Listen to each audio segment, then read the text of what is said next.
Ladies and gentlemen, the Near Fall Network proudly brings to you the modern-day Micah Raja, the guru of grappling gab, the one, the only, Shooter! Near Fall Nation, say hello to the Fall Guy, and welcome to another episode of Drive By with Shooter. As always, thanks for stopping in and checking out what I do here on the Near Fall Network. We got a huge weekend coming up. NXT War Games. War Games is back, and as big as that is, as huge as that is, as awesome as that has the potential to be, man, has the main roster brought the awesome sauce and stacked Survivor Series like I can't remember it ever being stacked. And I want to talk about that this week. And kind of like last week with the Omega Jericho thing, it's too big for me to talk about this by myself. So I would like to give a warm drive-by welcome to none other than the high-fiving motherfucker. What's up, AJ? What's up, Shooter? This is definitely a big show coming up for us, and there's so much that we're going on and both shows in there, and obviously being that the you guys with the work, the shows that you have, I'm able to keep up live with those shows, so it's nice to have my input on here as well to help jump in. So I'm ready when you are, sir. Absolutely. Well, I mean, wow, this card is stacked. It was not necessarily. It didn't start like up that to be the greatest, right? And they made the changes. To me, it started out like a regular Survivor Series. This doesn't mean anything. Pay-per-view. It's a fit. Like this is the equivalent to the All-Star Game for me. And what they did was they totally made it worse. I've always been an advocate of like they need to have where, you know, the winner of this show gets something, and I don't know what you could do to have that happen besides a stupid big trophy that means nothing like they've done in the past, but actually like how in baseball the winner gets home field advantage, you know, whatever league that is, American or National League. Right. You know, NFL means nothing, and basketball, it means nothing. So to me, this is a way that WWE got on the All-Star Game of baseball side and made it relevant. Yeah, the only thing I would change is I do wish they would make it for something other than, you know, I'm fighting for my brand. Right. Maybe you'd have to do both because you have women involved too. So maybe the winner on the men's side gets the pick someone for the number 30 spot in the Rumble, and then on the women's side maybe they get the Money in the Bank match for that year. I don't know. And the whispers I've been hearing is that they've been thinking about it for like the last year, but I think they're going to have a women's Rumble this year. But even with that, you could have the winning team. Don't matter if you got eliminated or not. Have a match, 5-way match, fatal 5-way, and the winner gets the 30 spot. You know, something like that. You know, and absolutely, or even not the 30. Maybe even something so you have that surprise 30 that you want to do, or because they do surprises the whole way out. So I guess it doesn't have to be, but something. You know, and that's a step towards it, like an idea of possibly an entrance there where you get the last spot. So, yeah, absolutely. And I don't want to come off complaining because this card is amazing. Oh, yeah. So if there's one downfall, that's going to be my downfall. Now let's go into the things that they changed. Yeah. And I'll start with the first thing that was changed that I was initially kind of irritated with. But now I'm totally good with it, and I'm actually realizing they did it for the better. The Shield dropped the titles because of New Day's interference, and instead of getting Rollins and Ambrose against the Usos, we're getting the Bar against the Usos. Which will still be a great... Right. That was going to be my argument. The Rollins-Ambrose Bar matches have been match of the year contenders every single time. As has New Day and Usos. Right, and you cannot sit here and say that that's 100% Rollins and Ambrose. It's not. It's they have dance partners. And honestly, surprisingly enough, Sheamus has had a lot of good to do with that. I didn't know if he'd be a great tag team partner, but really, him and Cesaro as heel tag team is so great. They do such a good job of playing off each other. Their promos are good. Their fucking matches are always solid, and they just do. It's a nice fucking just. I mean, as close as to what we have as a powerhouse tag team right now. Yep, absolutely. So, with that in mind, as you said, the Usos also, their gimmick is fantastic. It's the best incarnation of the Usos I've ever seen. And we now went they implemented them. They made them a face right after fucking TLC. You know, and then I even brought that up in. I don't know if he was talking in a messenger, or maybe it was even on a show, but like they went out there and here Chad Gable and Benjamin were supposed to be the faces here, and they're just dissing the Usos, and then the crowd kind of was like, what? And the way they didn't do it in a face way, they did it in a complete heel manner. And no, they do it in the anti-hero, the Stone Cold Steve Austin. Like, I know Stone Cold was a face, but let's be honest, he was a bad guy who people cheered for. Yeah, that's exactly what that's he was. What the Usos are. That was exactly what he was. He was a badass, but like it was weird to see that Benjamin and Gable flip, because I like the heel Usos versus face New Day. So hopefully we see a New Day heel turn soon. Hell yeah! So. I do want to break it down. I don't want to spend all day on it, but we went from having a superb tag match lined up with Roman Reigns having nothing to do except maybe being on the main team, right? And New Day having absolutely nothing to do, to now we have 4 teams. Granted, 2 of them are 3-man teams, but 4 teams that have all been involved in some of the best tag matches we've seen in the last 6 months. For sure. I mean, really, you could go so far as to say that we know, because we're huge marks when it comes to tag team wrestling, and the evolution that has been created by Triple H and NXT, it has carried over and pushed the bar for the main guys, because none of those guys were huge NXT. I mean, yes, Big E, he won the title, and then Xavier Woods was there for a little bit, but Kofi wasn't a part of that. Roman Reigns, Seth Rollins, and Dean, those guys were a huge part of NXT, but they weren't a part of the tag team revolution that started. It really pushed and started going in a direction that it has carried over to make the main roster pick up their slack, because, dude, I'm telling you, it has been NXT where you look back and you're like, that tag team match was awesome, that tag team match was awesome. I mean, DIY, The Revival, Authors of Pain, American Alpha, all these guys, even Ascension and the Vaudevillains, like they guys had great tag team matches, and now finally it seems like the main roster are like seeing this as, guys, we got to step our game up, because they're going to come straight here and take the titles, and it has been 100%. It has been phenomenal to see. I mean, when Dean and Seth got back together, it was a matter of time for me that was to be a Shield reunion.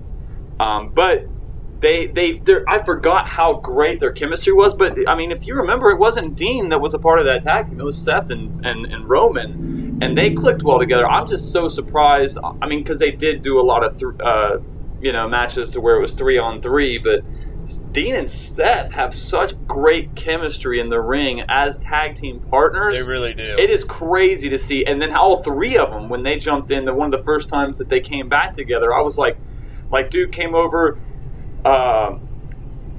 Seth jumped off top rope, hit dude with a knee, and he came over, Roman Superman punched him, and he turned right around, and Dean did a lariat, or they bounced off. I don't like to call it the lunatic lariat because I fucking think it's stupid. But they've simmered that down. If you notice, he doesn't do that all the time. He doesn't do it twice a match anymore. Like, he sometimes doesn't do it. He does, because that's the better way it went. And now when you have all those 3 together clicking the way they are, oh my god, dude. Oh my god. Yep. Totally nerding and marking out for the Shield reunion and everything that it is. Another change that they made, AJ, and I messaged you guys, I called this, I said, what's the chances of Charlotte winning so we get Charlotte Bliss? And my reasoning is to keep Asuka and Charlotte apart because Asuka's on the Raw team and Charlotte was going to be on the SmackDown team. So it was kind of a given. I think it was an easy pick, but given the hometown curse, who knows? But but my thing was, and that's what I was like, well, it's the hometown thing, but honestly, that's one of the first times that I didn't look at that like they're going to lose in the hometown. I just looked at it like I think the Charlotte, it makes more sense, not because I didn't even think about the Asuka angle, but when you have Bliss and Charlotte, you're talking about the two best main roster women in the last year. Best, yeah, 100%. By far, not even close. Not even a fucking close race. Then you throw Asuka in the mix, and that's the best NXT woman. I mean, because let's face it, Bliss was not a star at NXT. She wasn't. She made herself on the main roster on the Blue brand. Yep. And yep. So to say like Asuka and Charlotte, two best women ever in NXT, I'd say if you had to say three, and I think you do, is Paige, Asuka, Charlotte, three best girls on there. So who's to say? And here's my thing. I think Natty doesn't jump on the team. I think Paige comes back Sunday. Well, you're getting ahead of yourself. You're getting ahead of yourself. We'll get there. Slow down. Okay. But I guess all I'm saying is like I just thought for different reasons that Charlotte would win that after. Because honestly, I was thinking about. I was like, as soon as they made she's win, I was like, dude, she's got to win. They're not going to have Charlotte go lose before fucking Survivor Series and then go on the team. She's going to win and face Bliss because Bliss and Charlotte, we haven't seen it yet. Well, we got the Queen and we got the Goddess, and we haven't seen it yet. And they, as you said, you have literally the leaders of the women division for the last year. Like, it completely makes sense, and literally it makes sense for the other humongous change they made, which we'll get to. But it's almost like they took all the great people that everybody has loved for the last year. We're like, let's just throw them into matches on Survivor Series and make it awesome. It really is, and it's crazy because before this came out, like I was really torn on who I wanted to see on the team, like on the main brands or on the main matches with SmackDown and Raw. I was like, I don't, the way this plays out, there's so many different things I want to do, but I can guarantee you, fucking. As soon as Samoa Joe came back, like he's on the team. I was just torn. Bray Wyatt, like he's not. You have him jobbed. He loses to Jason Jordan, and then isn't even a part of the pay-per-view. Yeah. I mean, we won't go too far into that because that wasn't something we were getting in here to talk about, and I'll maybe bring it up more on the pre-show. When me and first Sunday for Survivor Series when Forrest comes down. Bray's bizarre. I don't even know. Yeah, definitely. Oh crap! Hold on 1 second. I dropped my. Oh, there we go. I dropped my phone and unplugged it real quick, but the recording's still going. Anyway, you're good. Yeah, we won't spend any time on that because that's nothing that really want to touch base with. Everything else is here. We're talking about the card, so. Yeah, definitely. If you don't, okay. Well. Go ahead. I was going to say, the one thing that I am disappointed and excited at in the same breath on the change of the card is Jinder losing. I wanted to see Brock destroy him. And then... Yeah, I mean... But, come on, it's AJ Styles versus Brock. This is going to be fucking amazing. I'm so... Right. This is one of the biggest matches I've been pumped for all year. And this has been a year full of amazing cards, great title matches, great headliners. It has seriously been a great year to be a WWE fan because the way that they have, the way it started the year, straight out. When we go in here and we have Roman coming out at 30, he doesn't win the Rumble, but it was something that looked into Taker and him having a rival, and then it really kind of, there wasn't a whole lot going on. I believe Royal Rumble, AJ Styles lost the title. He lost the title to Cena. Did he not? Or wait. Yeah, that sounds accurate, because then Bray won it in Elimination Chamber. That's it, yep, that's exactly right. Yeah, because the very next pay-per-view, it had, like, AJ Styles, him and him. Well, anyway, so then we have Bray on this ultimate high. He's never been here, never been a champion. And he's here. And he's first title defense, he loses it at Mania. We still have good Mania matches. Great Balls of Fire was amazing. SummerSlam was fucking phenomenal. You know, No Mercy, TLC, all those have been. It has been a year full of seriously great pay-per-views, and I don't remember the last time I've been like excited every pay-per-view for more than one match. Yeah, and I think for all the criticism that this year has gotten, I think when people really look back at some of these cards, they're gonna be like, "Man, 2017 was pretty one of the best years, awesome. One of the best years ever." And yeah, when we're talking about you know, just the rosters, the matches, always the loaded roster. And you brought it up, and we were going to roll into the other huge change, which is obviously AJ Styles against Brock Lesnar instead of Jinder. And I totally get where you're coming from with wanting to see Jinder get killed, because, I mean, come on. To me, the experiment failed. We've said that and gone over that. But I want to bring up the aspect of this dream match and I'll give a shout out. Just a small touch on that, because it's just bridging off the last piece of that, because we're going to Styles. Jinder gets destroyed in that match and drops the title and that following Tuesday would, to me, make sense, because it's symbolically and literally basically putting the fire out that is Jinder Mahal being a champion and passing the torch. And that, to me... yeah, but he doesn't really have a torch to pass. No, I'm saying the torch that is the WWE title. I don't mean like I don't mean his like legacy or anything, but like, I just wanted to see... I like to see, and does that... But if you're telling me, like, well, you could see Brock versus AJ, I'm like, okay, I understand, you know? Right. That's my only thing. That's the thing, that's what I was going to say. I want to give a shout out. We all know, we all listen to podcasts, and New Age Insiders is one of my favorite, and they actually brought up the fact that this is a dream match that we may never see again. Right. You know, because we don't know the chances of Brock Lesnar and what's in his future. Oh, never.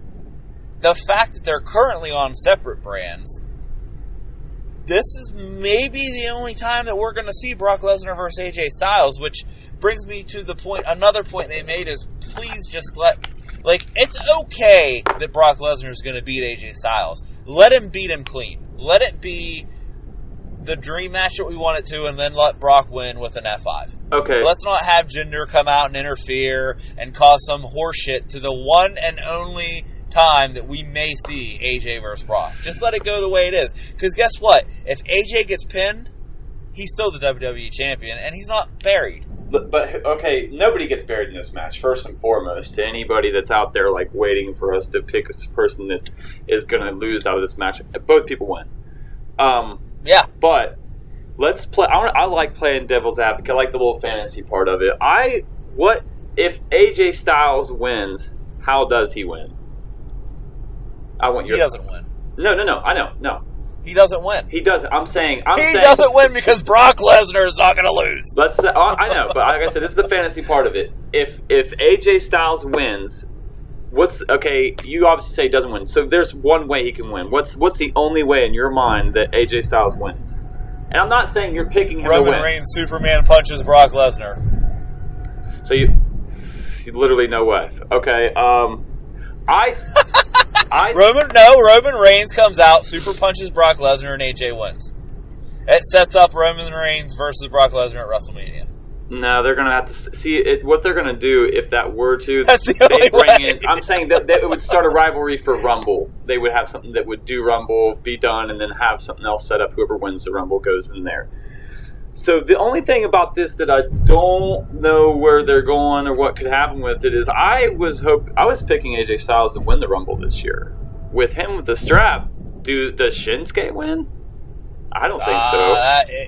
I hope so. I don't think so, though. Unless, well, see, here's the thing. Roman can win, and then we just set up AJ's challenge another way. Yeah, but I think it would be, it makes way more sense to have Shinsuke win, and then set Roman and Brock up organically, if that makes sense, rather than with a stipulation. I don't think it's one-on-one at Mania. I think it's Brock, Braun, and Roman. Because you can't go wrong with that. You can't go wrong with it. But you can't go wrong with it, but I think they want that one-on-one, the beast versus the dog, and make room. It's I've possible. seen that before when he wasn't with the Shield. Now he's with the Shield, dude. I would even be surprised if Roman and them guys don't have a 3-on-3 match just to take Roman out of the main event for one time in the last 4 years. So I don't think that. I think that this is their way. I don't think that'll happen. When they put him in the Shield, to me, they're letting him still be big, still win, but not be in the main event picture. And that way that people can, because I think they're trying to push Roman organically now. They're taking that whole element out where they're shoving him in your face. Mark my words, organic or not, he will be in the main event at WrestleMania against Brock Lesnar. It's been the plan for the better part of this year, and I don't think there's anything to sway that. We'll see. Could be wrong, we'll see. But I don't think so. Okay, well, we're going to come right back, guys. Give you a little bit of a breather from the craziness that is me and the High Fiver talking Survivor Series. And when we come back, we'll touch on the team matches and then just maybe what's in store or what we can expect at Survivor Series. Don't want to take too much wind out of the pre-show sales for High Fiver and the King, but we do want to touch on that. Hang tight. We'll be right back.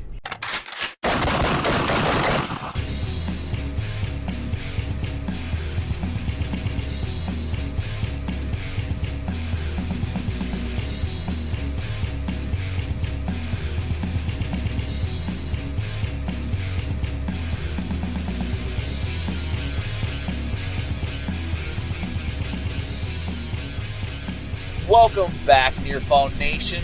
Still hanging with me is the High Fiver, and I want to touch on these 5-on-5 matches real quick. I don't want to go too in detail. The women's, we do have that empty slot on the SmackDown team, and there's rumors that it's Paige. Just today, as I'm recording this, I heard rumors that it could be Nikki Bella. Which makes sense since Cena's on the men's team. Right. Do you think we get a surprise return there, or do you think it's Natalya? I think that they have done nothing but take the better route this whole time. Every time they've done something to this pay-per-view and altered a match, altered a rivalry, altered some type of, and whatever form, they have done the better thing. And now this could be the one where, like, okay, well, since we've put out so much, let's save this one for another time. I don't think they do. I think they bring Paige out in a big return. She's been at Performance Center constantly. She's been attached with WWE, like she wasn't after the surgery. She was alienated. They were nothing to do with them because of Alberto Del Rio and that toxic situation. I don't think you worry. She did that to herself. You don't. She did, but she is in no shape or form in jeopardy of losing her pop. She will have the biggest pop of the night if it's Paige, because people love Paige. It doesn't the whole video and all that stuff and all this stuff with Alberto tarnished what the WWE upper brass thought of her, but the fans, no way. If anything, it made them like her more. No. Yep, I agree. Now, I think here's my thing. I mean, Paige is coming back, that's for sure. Where and when, I don't know. And it's now or Rumble. At Raw? Yeah, well, I think it'll be before Rumble, but I think if she doesn't come back at Survivor Series, she'll probably be back either Monday or Tuesday, depending on where she goes. I think she's needed on SmackDown. She's going to SmackDown. She has to go to SmackDown. Yeah, they have so much on Raw that she has to go to SmackDown. If it's not Natalya, I think Nikki Bella makes the most sense. Now, is it a full return? I don't know.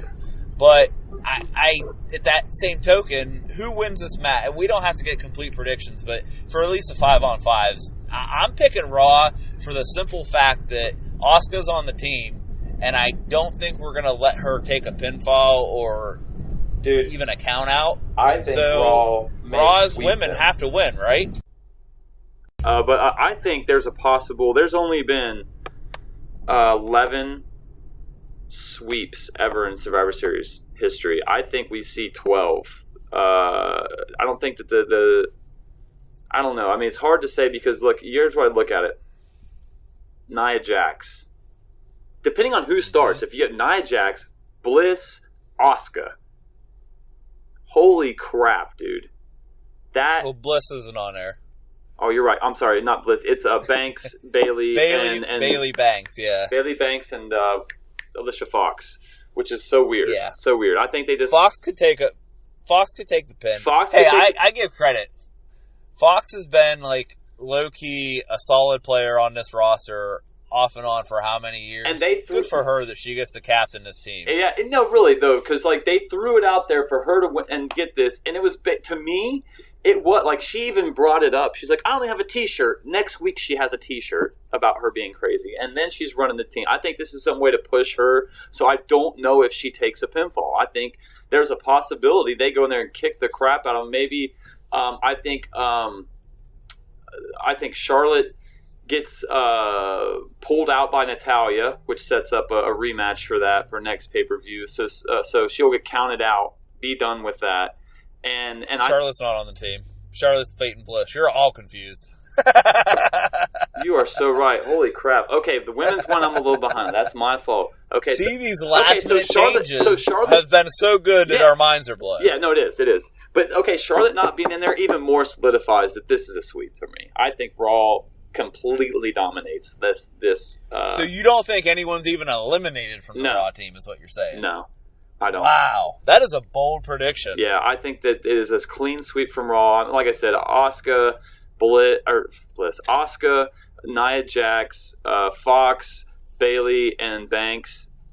It's a good chance that maybe Nia takes them all out. Let's go say we have Becky, we have. Man, now I don't want to say the wrong one again. I'm totally thrown back. Carmella, Becky, is Lana on there? I think. And then Carmella, Becky, Tamina, Lana has to be Lana, right? Yeah, and then it would be. They don't have a lot. They don't have as deep a roster as they do. No, so. And that's why Paige has to be the fifth. And I could be wrong. Like if it's Paige, I say Paige gets an elimination or two. I think. If Paige comes in, I think it's Paige or Nikki Bella. She'll be the last one in, and maybe takes out one or two with her. But I think, and then poor Natalia's out there looking in. If Paige, and I'm telling you, if Paige doesn't come back, it's a sweep. They will completely dominate them. I like it. Okay, so let's look at the men's match where we have a huge change. You know, we get Cena on a SmackDown team, so Jordan obviously doesn't. Thank God. Equate Cena. Thank God. So we have Triple H, freaking cerebral the assassin, King of Kings, the King of Kings. Yes. Oh man, all-time. Holy favorite. cow! One of my favorite wrestlers, Triple H, on the Survivor Series team. Dude, I don't know what this means. I mean, obviously, in my opinion, we're setting up the Kurt Angle Triple H match for WrestleMania. Oh yeah. He came out and does that mean that Raw loses? He came out and this is what part I love about this. I don't know, because when you think about it, it is something that to me, if Kurt Angle gets fired, he's coming back to wrestle, and he'll only wrestle until Mania, and then he'll be done, and possibly maybe take another role with the company and doing something like commissioner instead of the general manager. And Stephanie loses her job, maybe say if like he wins and beats Triple H, because let's just face it, Triple H will put over a WWE guy and no problem. It just not staying. Yeah, but like I really think like it's so thrown together, like it's so well put, and the storylines that are going this with Jason Jordan getting the pedigree from Triple H, it sets up something with him, and obviously with Triple H and Stephanie and Kurt Angle all in this whole. I think that's how that goes. But look at this, we got Braun Strowman, Samoa Joe, Finn Balor. Oh my gosh, this whole side of it is just like. I mean, then you go throw in Bobby Roode, Shinsuke, Cena, Shane, and Randy Orton. It's both sides. It is really some really freaking nice teams, and they have stuff tied in with both that can work out whatever angle you want. But I don't know. Like, to me, you say, I'd be like, okay, well, Team Raw wins because you want to fire Kurt Angle. But if Team Raw loses or maybe Triple H gets. There's so many different things that could think of that to happen to make this something that would be, it's going to be great. I just don't know what angle they take. I can't wait for that. Like, I'm so pumped that I don't know. Let me toss this out for you. Okay. Because this kind of ties into some other surprise we talked about, maybe a return for Paige or for Nikki, possibly on the women's side. We have to see Kevin Owens and Sami Zayn get involved in this and cost SmackDown the match, right? Yeah. It has to be that way, right? They're not going to not be a part of this pay-per-view. They love him too much. They love Kevin Owens too much to not have him on a main 4 pay-per-view.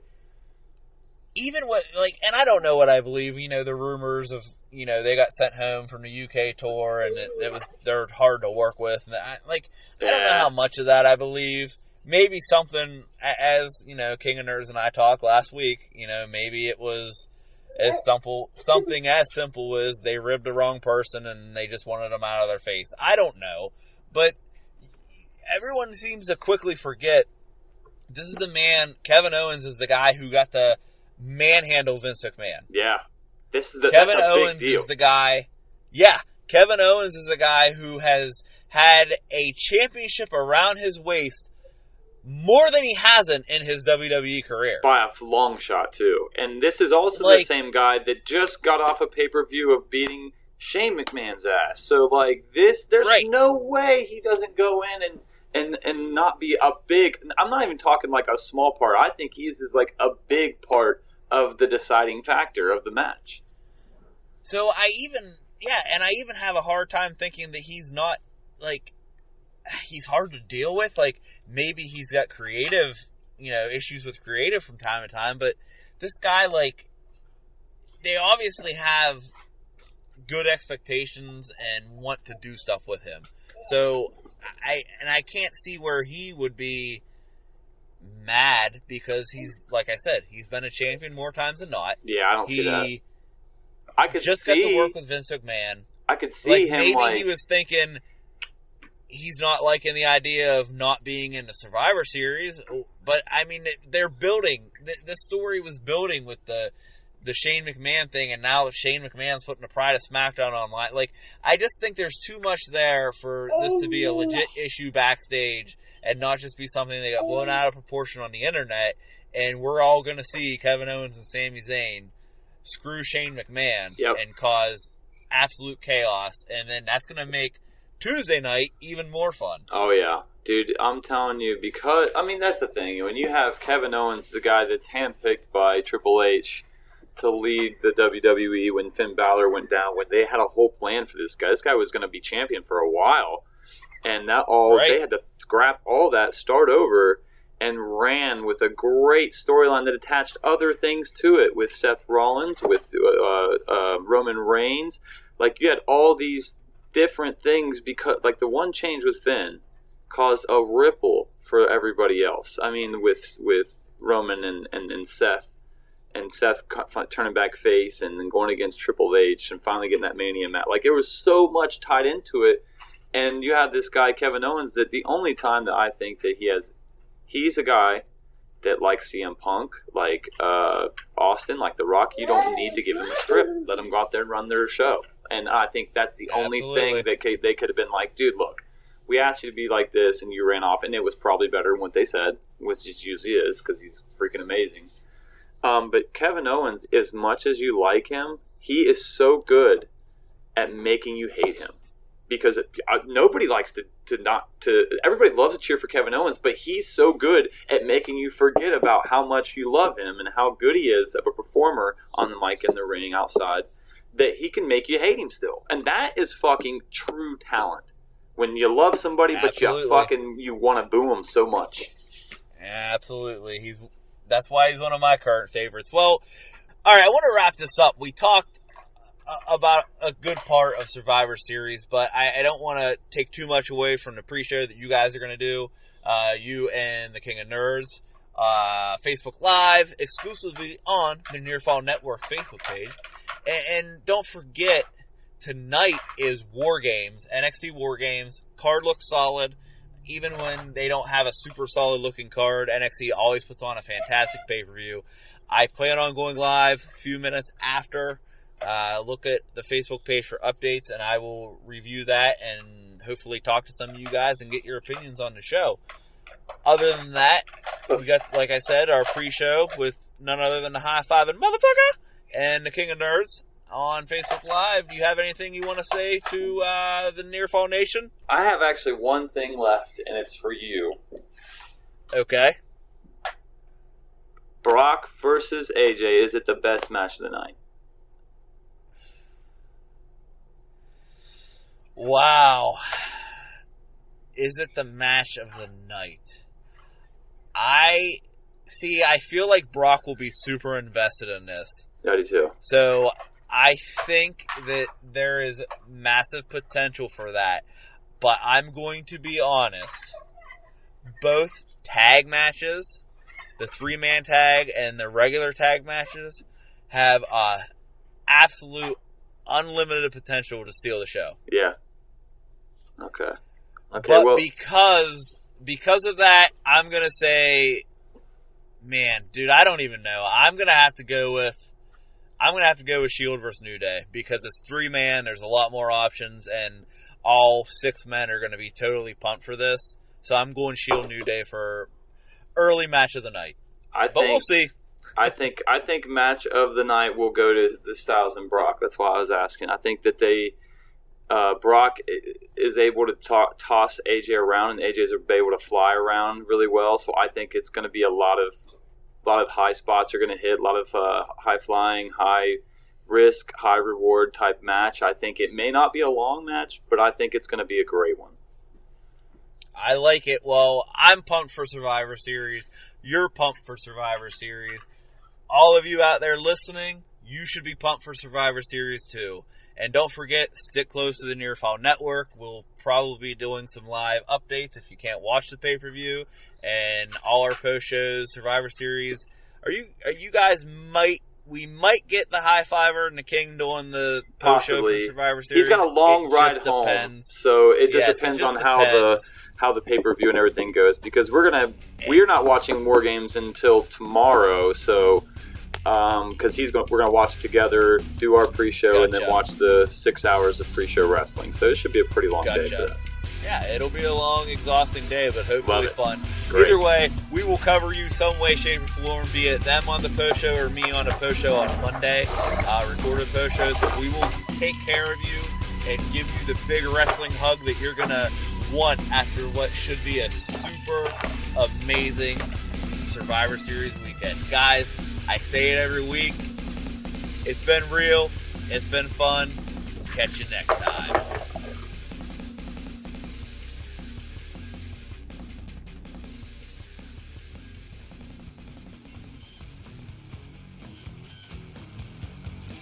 We've talked a lot. I want to wrap this up.